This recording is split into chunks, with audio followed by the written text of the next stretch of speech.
I'm Edney Pamintuan. I will explain front of the analog camera. First, shutter speed ISO. Shutter speed control auto long the shutter stays open and ISO refer the film sensitivity to light. Second, film speed window. Film speed window display the ISO or film sensitivity value of the loaded film.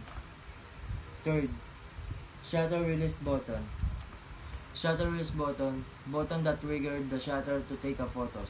Next, multiple exposure lever. Move the film to the next frame after a shot.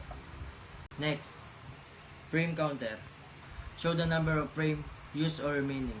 Next, neck strap eyelet. Attachment point for the camera neck strap. Next, depth of field preview lever. Lets you preview the depth of field before taking a shot. Next, hand grip. Part of the camera designed for easy handling and grip. Next, self-time lever. Delays the shutter release for self-time photography. Next, aperture ring. Control the size of the lens opening, regulating light and depth of field. Next, distance scale. Indicate the distance the lens is focused at in feet or meters. Next, focusing ring. Used to manually adjust the lens focus. Next, hat shoe. Mounting point for external accessories like a flash. Next, film rewind crank. Used to wind the film back into a canister. Next, film rewind knob. Help rewind the film and can open the back of the camera. Next, exposure measurement button. Activate the camera light meters to measure exposure. Next, last, lens release button. Detach the lens from the camera body. Next, I will explain back of the analog camera. First, film guide rails. Film guide rails groove inside the camera that keep the film flat and aligned as it moves through the camera. Second, rewind fork. A metal fork that engage with the film cartridge spool, allowing the film to be rewound. Third, film cartridge. Film cartridge, a light tight container that hold the film for exposure inside the camera. Next, battery chamber lid. Battery chamber lid, the cover that secure that camera batteries, often located at the bottom or side. Next, viewfinder. The window you look through to frame and compose your shot. Next, film sprocket. Film sprocket, small hole along the edges of the film that engage with the camera gears to advance the film properly. Next, film take-up spool. Film take-up spool, the rotating spool where exposed film is wound as you advance the film after each shot. Next, film rewind button. Film rewind button, a button that allowed you to disengage the film advance mechanism so you can rewind the film back into the cartridge. Next, tripod socket. Tripod socket, a thread hole on the camera's bottom for mounting the camera onto a tripod. Next, film cartridge confirmation window. A small transparent window on the back of some cameras to see whether and film cartridge is loaded. Next, film pressure plate. A flat spring loaded plate that press the film against the guide rails to ensure it's safe flat while being exposed. Next, last, camera back. The rear door of the camera that's open to allow loading and unloading of film. Next, I will report front of the digital camera. First, built-in flash. A small built-in light source used to illuminate subject in low light. Second, flash button. Activate the flash or adjust the flash setting. Third, bracketing button. Bracketing button. Used to take multiple shots with different exposure setting. 4. Infrared receiver front. Receive signal from an infrared remote control. Next, mounting mark. Indicate where to align the lens when attaching it to the camera body. Next, built-in microphone. Built-in microphone. Capture audio while recording video. Next, lens release button. Press to detect the lens from the camera body. Next, connector cover. Connector cover protect various input-output connector from dust and damage. Next, cover for accessories terminal and external microphone. Protect the for attaching accessories and external microphone. Next, AF mode button. Switch between different autofocus mode. Next, focus mode selector. Toggles between autofocus and manual focus. Next, meter coupling lever. Engage with certain lens to help with exposure metering.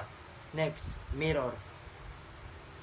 Reflect light to the viewfinder in DSLR cameras. Next, USB connector. Used to transfer data or connect the camera to a computer. Next, AV connector. Connect the camera to a TV or other display device for video and audio output. Next, HDMI mini fin connector. Output high definition video and audio to external device. Next, accessories terminal. Port for connecting various cameras accessories like a remote control. Next, last, connector for external microphone. A dedicated port to attach an external microphone for better audio recording quality.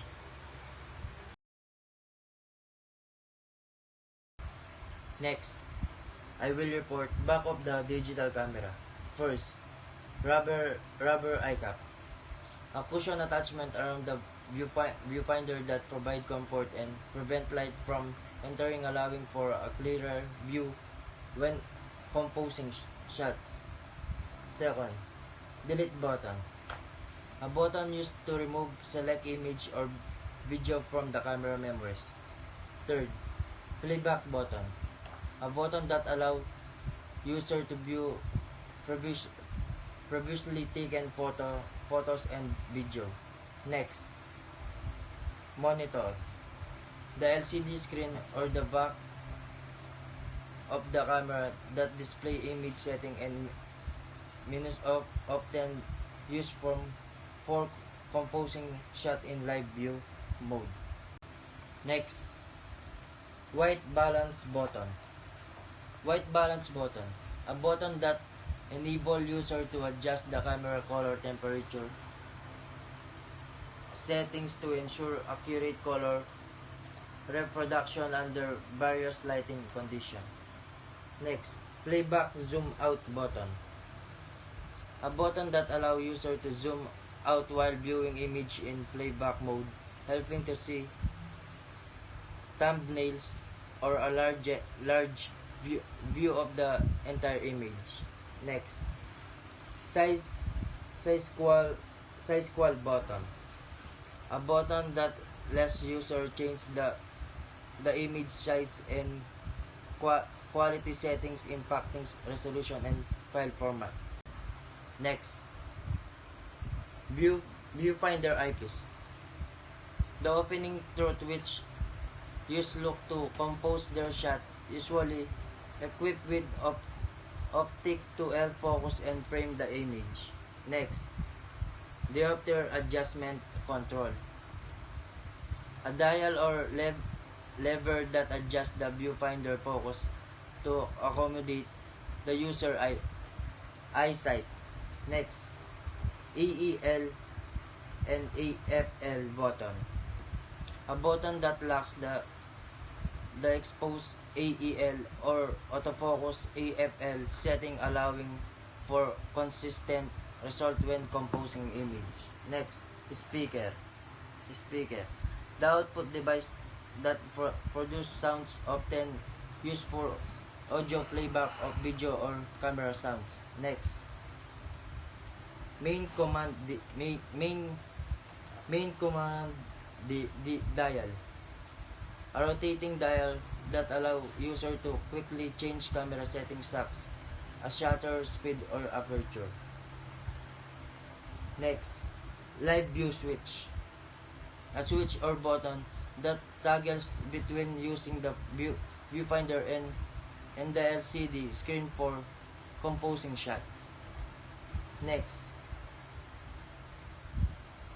movie record button. Movie record button. A dedicated button for starting and stopping video recording. Next, multi-selector. A directional pad that allow user to navigate through menus and select optional easily. Next, memory card slot cover. A cover that protects the memory card slot, preventing dust and debris from entering when the card is not in use. Next, OK button. A button used to confirm selection and in the camera menus or settings. Next, infrared receiver rear. A sensor on the back of the camera that detects signal from remote control for trigger the shutter or adjusting setting. Next, focus selector lock. A feature that lock the focus setting to prevent accidental change while shooting. Next, memory card access lamp. An indicator light that show when the camera is reading for a writing to the memory card, signaling when it's safe to remove the card. Next, info button. A button that provides additional information or toggles the display of setting on the monitor or viewfinder.